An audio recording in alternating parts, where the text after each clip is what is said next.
시청자 여러분 안녕하십니까?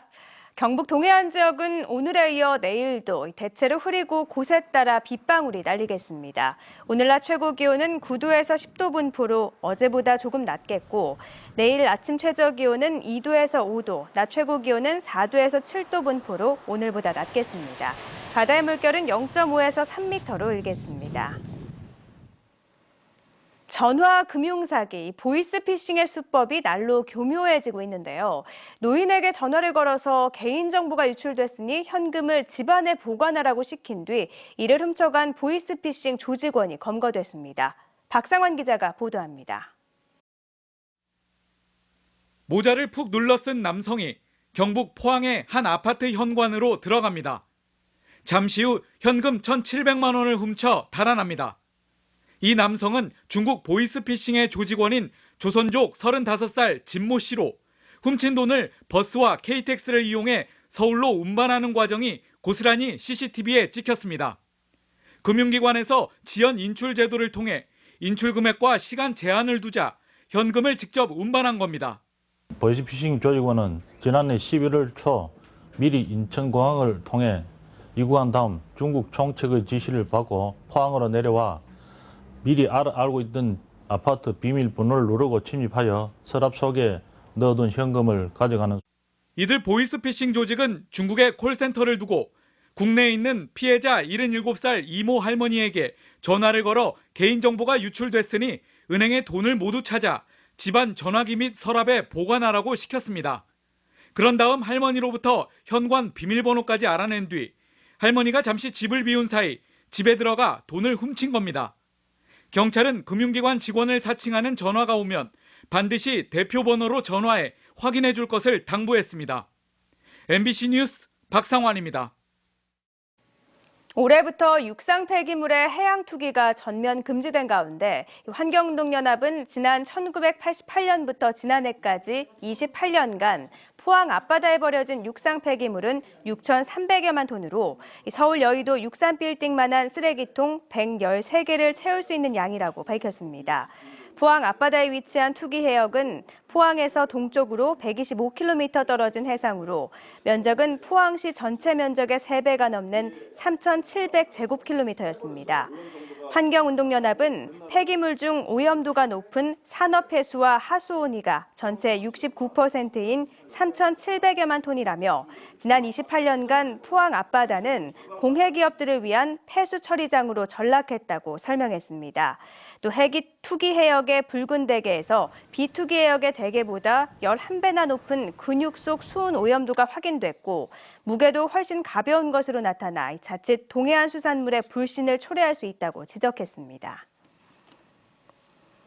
오늘 새벽 4시쯤 울진 후포항 남쪽 7km 해상에서 길이 4m, 둘레 2m의 민크고래 한 마리가 정치망 그물에 걸려 죽은 채 발견됐습니다. 이어 오전 10시쯤에는 영덕군 병곡면 백성리 남동쪽 4km 해상에서 길이 5m, 둘레 2m의 민크고래 한 마리가 통발줄에 꼬리가 감겨 죽은 채 발견됐습니다. 포항해경은 2마리 모두 불법 포획 혐의가 발견되지 않아 고래 유통 증명서를 발부했고 혼액된 민크고래는 수협을 통해 위판됐습니다. 워크아웃 중인 포스코 플랜텍이 상장 채권 매매 거래 정지와 상장 폐지를 공시했습니다. 이는 자본금 전액이 잠식된 데 따른 것이며 상장 폐지일은 오는 21일입니다. 포스코 플랜텍은 지난해부터 철강 위주로 사업을 재편하고 있으며 울산 1, 2공장 매각을 추진하는 등 정상화에 나서고 있다고 밝혔습니다. 새누리당 공천관리위원회가 지난 4일 발표한 1차 경선안이 최고위원회를 통과하면서 이한구 위원장이 추진하고 있는 전략 공천에 더욱 힘이 실릴 것이라는 관측이 나오고 있습니다. 이에 따라 2차, 3차 경선안 발표에서도 일부 현역 의원들이 컷오프될 것으로 예상되는 가운데 지역 정치권은 예상보다 컷오프 범위가 클 수도 있다는 우려 속에 공관위의 발표에 촉각을 곤두세우고 있습니다.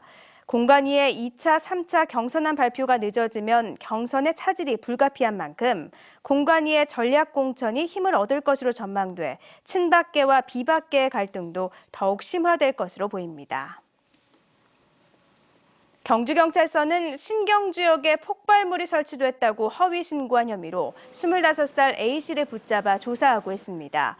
A씨는 오늘 새벽 3시 반쯤 경주시 황성동의 한 공중전화기로 112 상황실에 전화를 걸어 신경주역 남자 화장실에 폭발물이 담긴 검정색 가방이 있다고 허위 신고한 혐의를 받고 있습니다.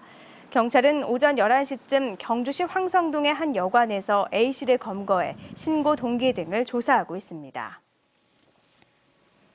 경주경찰서는 지인에게 땅을 담보로 대신 대출을 받아주면 빌린 돈을 갚겠다고 속여 수억 원을 가로챈 혐의로 54살 A씨를 구속했습니다. A씨는 지난 2012년 평소 알고 있던 69살 B씨에게 땅을 담보로 은행에서 대출 3억 5천만 원을 받아주면 이전에 빌린 돈 1억여 원을 갚겠다고 속이고 돈을 가로채는 등 모두 5억 원을 가로챈 혐의를 받고 있습니다. 거짓으로 119 구급 신고를 한 뒤 병원을 가지 않고 개인 용무를 보는 얌체족에게 앞으로 200만 원의 과태료가 부과됩니다. 국민안전처는 이 같은 내용의 119 구조 구급에 관한 법률 시행령이 국무회의를 통과해 오는 16일부터 시행에 들어간다고 밝혔습니다. 현재는 거짓 신고 횟수에 따라 과태료가 100만 원에서 최고 200만 원까지 부과되지만 시행령 개정에 따라 한 번만 거짓 신고를 해도 과태료 200만 원이 부과됩니다.